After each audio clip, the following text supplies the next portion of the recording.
Hello there, listeners, and welcome to part 3 of Life in a Warzone, kind of like a beginning, introduction, backstory kind of episodes. Um, in the previous episodes, I asked myself and I raised the questions of how did things got that bad into the condition that we see today in the Middle East. How did the human behavior got so horrifying, really? And how did humans find themselves in such horrifying, terrible conditions of living? Uh, I was starting this idea with the I was starting the explanation to that with the idea of separation. Then I went to the idea of owning. Then we got to patriarchal kingdoms and monotheism. And I was speaking about the kingdoms of Judea and Israel. Um, a bit history. So those kingdoms used to exist in this land that I'm living in.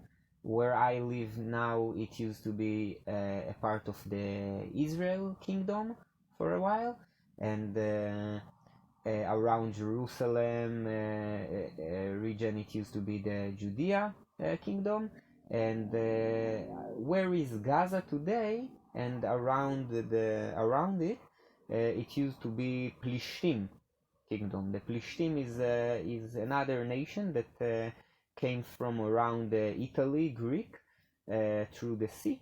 They had different culture, different religion. They were polytheistic, um, and uh, and they fight with the Jewish kingdom because there was like villages in the middle of the way, and there is a king here, there is a king there, and every king wants to take money and food out of those villages that are around him. So they had lots of wars, those Plishtim and Jewish Judean people. To see who will rob those, who will control the land, yeah, who will control the land. In the end of the day, both of those kingdoms got destroyed and exiled by a bigger patriarchal organization as the ancient Farsi kingdoms, and then the Romans, and all kind of different kingdoms and empires came here to this land and destroyed the kingdom and exiled them. Because you see, in order to control people, so it's beneficial to take them away from where they live and just throw them in another place when they don't know nature and they don't know culture and they don't know their neighbors. Then they kind of helpless. You disconnect the person from their homeland, you put them in another land, then you can control them. They depend on you.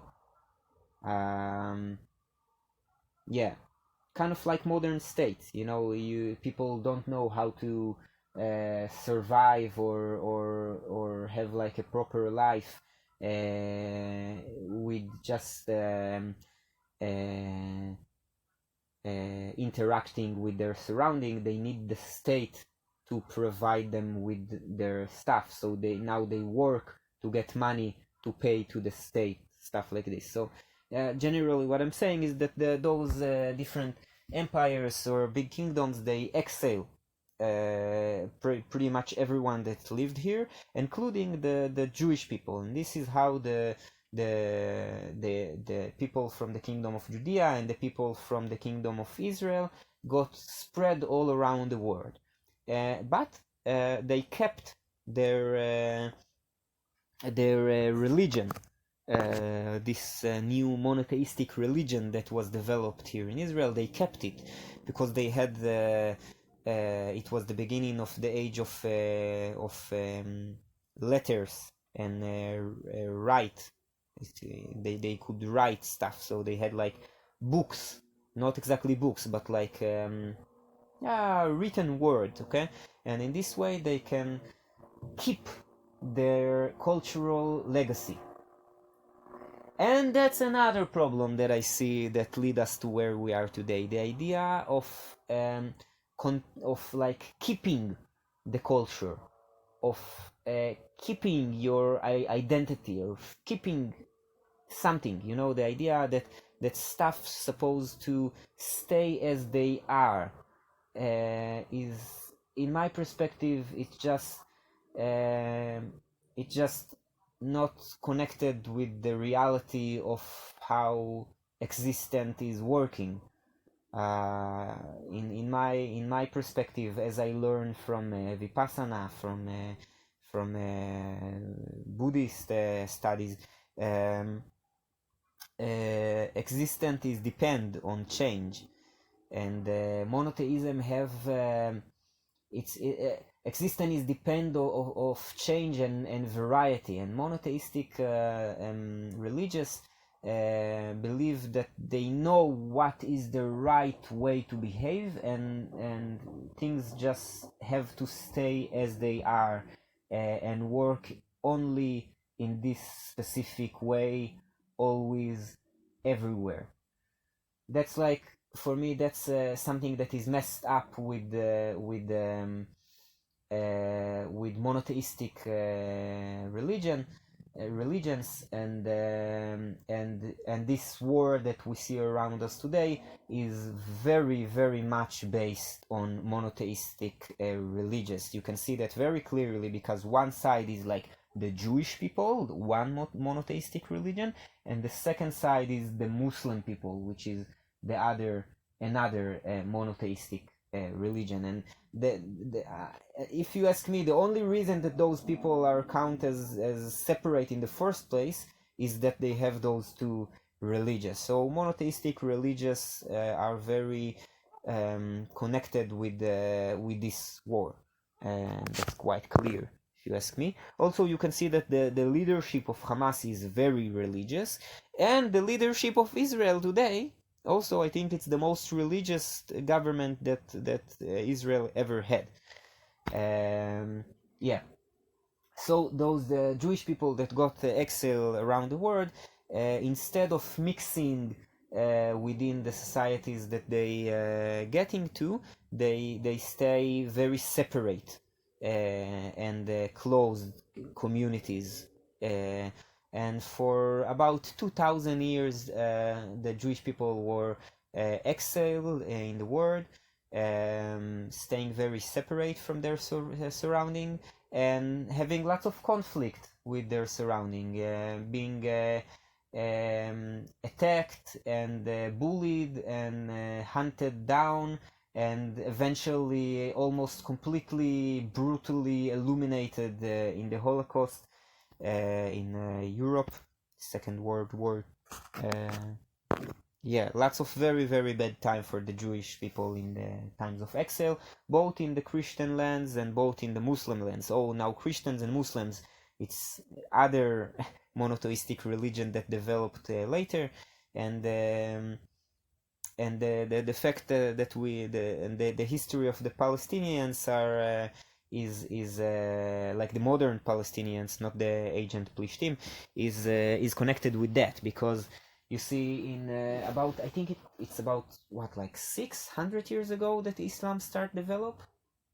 I'm not sure, but anyway, another monotheistic patriarchalic organization was developed in around Arabia, half island of Arabia, and as very appropriate to monotheistic patriarchalic system, they start conquered land, conquered more and more people, and tell them what to do and what not to do, bring their own system of law. In Hebrew, law is dat. It's the same word as religion. Religion and law in Hebrew is the same word. So so does for Islam. The religion is the law. They are conquering land, telling people what to do, what not to do, and especially who they should pay their tax to. So it's an empire. It's an empire to conquer and gain power over people, gain power over land in a patriarchal hierarchy system. And through this empire, different empires, because the Islam got split up to different kingdoms and different empires. But through those different empires of Islam, people were wandering and from Arabia and from different parts in the Middle East and Northern Africa into this land that the ancient Egyptians named Canaan, and then later on people named them Judea and Israel and Paleshet,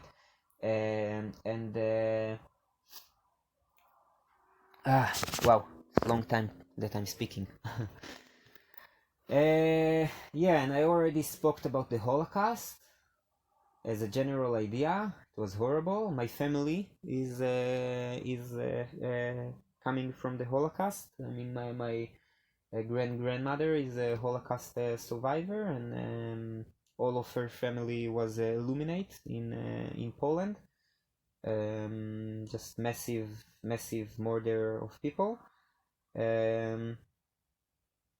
And I think the Holocaust was the main push for Jewish people to promote the idea of going to the land of their ancestors, the land where the kingdom that their ancestors came from was, and build a new modern state there, based on this ancient old kingdom. Yeah, and here and then they come to this land. It was under the control of the first of the Ottoman Empire, and later on under the control of the British Empire. And yeah, and here they meet those people that are just living here, coming in the times of those Muslim empire. The last Muslim empire that controlled here was the Ottoman Empire.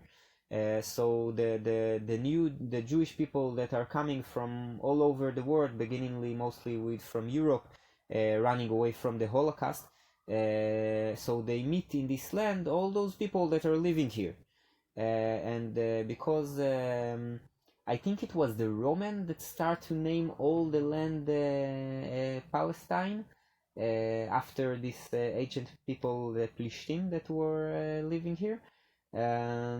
So those people that live here used to call themselves Palestinians. And yeah, in the beginning, everyone that lived here named Palestinian, because it was under the control of the British Empire, and the British Empire named the place Palestine. So everyone that lives in Palestine is Palestinian. It doesn't matter if he's a Christian, Muslim, Druze, or Jewish. They're all Palestinians. But in 1948, when the British decided to leave the place because they were daily attacked by both national Palestinians groups and national Zionite groups. Zionite is the idea that the Jewish people from all over the world should build a modern state in the place where the ancient Jewish kingdom used to be. This is Zionut, Zionai, how do you say? I don't know. So the British used to be attacked by both national Palestinian groups and both by national Jewish, national Zionite groups. So they decided to leave the place, and they passed on the decision of what to do with this land to the UN. And I think in this point we're getting into modern history, and I'm getting tired of speaking. So that's enough for today, but we will continue later. Thank you, listeners, for listening. Hope it's beneficial for you. I'm reminding again, if you're interested to see another episode, more episode of the podcast. There is many episode, about 110 so far, I think, in Spotify. Yeah, Life in a Warzone in Spotify, same picture. The first episodes are quite similar to those that I'm doing now for the YouTube listeners. But later on you can find like lots of interesting stuff, interviews, opinions, experience. So you can go there, and later on I will speak about the modern history of Israel and Palestine. Thank you listeners for listening.